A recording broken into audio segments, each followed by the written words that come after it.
તો ડભોઈ કોર્ટે રાજવી પરિવાર વચ્ચે ચાલી રહેલા મિલકત વિવાદના કેસમાં મહત્વનો ચુકાદો સંભળાવ્યો છે। ચાંદોદ અને મોહનપુરના રાજવી પરિવારો વચ્ચે લાંબા સમયથી ચાલતા વિવાદ વચ્ચે 2017ની હિંસક ઘટનામાં બે આરોપીઓને દોષિત ઠેરવાયા છે। કોર્ટે મીનાકુમારી જ્યોતિન્દ્રસિંહ પવાર અને હિનાકુમારી નાગેન્દ્રસિંહને મારામારી અને ધમકીના ગુનામાં 1 વર્ષની સાદી કેદ તથા રૂપિયા 1 લાખનો દંડ ફટકાર્યો। આ કેસમાં રાજવી પરિવાર સાથે સંકળાયેલી હેમલતાબેન પટેલ પર હુમલો કરવામાં આવ્યો હતો, જેને લઈને ચાંદોદ પોલીસમાં ગુનો નોંધાયો હતો। અદાલતે પુરાવા અને સાક્ષીઓને આધારે બંને આરોપીઓને દોષિત ગણાવી સજા ફટકારી છે। આ ચુકાદાથી લાંબા સમયથી ચાલતા વિવાદમાં એક મહત્વપૂર્ણ વળાંક આવ્યો છે। રાજરતનસિંહ રાજેન્દ્રસિંહજી છે। હું માંડવા જે રાજ પરિવાર છે એનો મુખ્ય સભ્ય અત્યારે છું, સદસ્ય। હવે અમારો જે નવો પેલેસ છે, નવો બંગલો છે, એ ગામના બહાર મારા દાદાએ બન્યો હતો, મારા નામ ખુશાલસિંહજી। હવે એની મેટર એવી છે કે હું ઉપર રહેતા હતા અને નીચે અમારા મોટામાં રહેતા હતા, જેમને કોઈ સંતાન નહોતું, દીકરી એ નહોતો, દીકરી નહીં। તો એમના ખેતી કરવા માટે એમના બહેનનો છોકરો છે મોહનપુર, ત્યાંથી બોલાયો અને એના સાથે અમારા નાના કાકા સાહેબે પોતાની દીકરીએ પરણાવી હતી।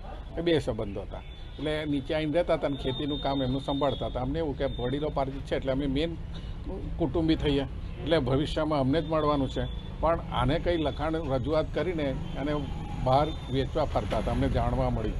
એટલે અમે કોર્ટમાં ગયા અને અમે આખો કેસ સિવિલમાં મૂક્યો છે કે ભાઈ આ મિલકત અમારી છે, વડીલો પાર્ટી છે, અમને મળવા પાત્ર છે। ત્યાર પછી એ લોકો એમને અહીંયા કે બહુ પ્રકારે હેરાનગતિ કરી। અમારા માણસો આવતા હતા, એમને ધમકીઓ આપતા હતા, ઉપર કામ કરવા નહીં જવાનું એવું કહેતા હતા અને બહુ હેરાન કરતા હતા। પણ અમે તો ન્યાય પર અમને ન્યાયાલય પર અમને ભરોસો હતો, એટલે અમે તો કોર્ટને પકડી જ રાખી હતી। એના પછી આ અમારા ત્યાં એક બેન ઘરકામ કરતા હતા, હેમલતાબેન પટેલ, એ નીચે ઉતર્યા છે એમના સર્વન્ટ ક્વાર્ટરમાં જવા માટે કંઈ વસ્તુ લેવા, તો આ લોકોએ આખી ઉતરીને એમને બહુ મૂઢ માર માર્યો। એ અમે આખું CCTV કેમેરા મૂક્યો જ તો અમને ખબર હતું આવું કોઈ બીના બનશે જ, કારણ કે આ લોકો હિંસક થતા હતા। એટલે અમે આખું કેદ કરીને એની CD બનાવીને આખી મેટર અમે કોર્ટમાં મૂકી, એનો ફોજદારી કેસ કર્યો એમના પર, કારણ કે આજે એને મારી કાલે અમારી સેફટી અમારી સેફટી હું, કારણ કે કાલે ઉઠીને અમારા પર પણ હુમલો થઈ શકે છે। એટલે એ લોકોએ કેસ લડે, એ લોકોએ સામે કેસ કર્યો એમના પર કે આ હેમલતાબેને અમને પણ માર્યા છે અને અમારે બે નોકર હતા, જીત અને શંભુ, એમના પર પણ આટલા 75 વર્ષના વયોવૃદ્ધ હોય જે ચાલી નથી શકતા, એ કોને શું મારી શકે? જજે તો જોયું અને એમના પાસે કોઈ એવિડન્સ નહોતું।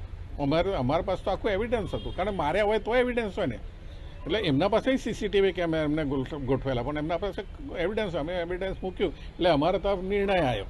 અને જે સામેના પક્ષવાળા છે, હિનાબેન છે, એમને કે 1 વર્ષની થઈ અને મીનાબેનને કે 2 વર્ષની સજા થઈ છે જેલની અને 1 લાખ રૂપિયાનો દંડ થયો છે। પણ હવે પ્રશ્ન એ છે કે આવી રીતે હુમલા થાય તો કાલે ઉઠીને અમારી સેફટી શું?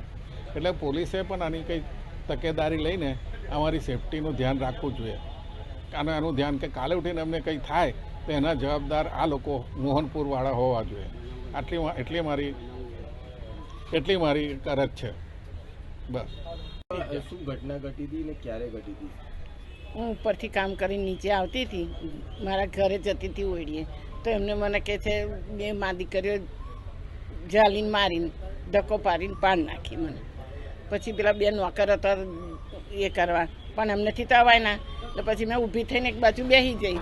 પછી દાદા ઉપરથી આવ્યા કે હું કાં મારો છું, કાં મારો, કોઈ બોલ્યું ના, એમ ન હતો હગવા તે।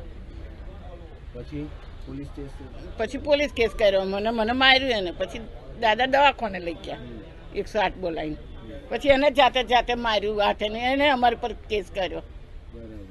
હવે જે કોર્ટમાં ચુકાદો આવ્યો છે, શું લાગે છે કે ન્યાય મળ્યો કે?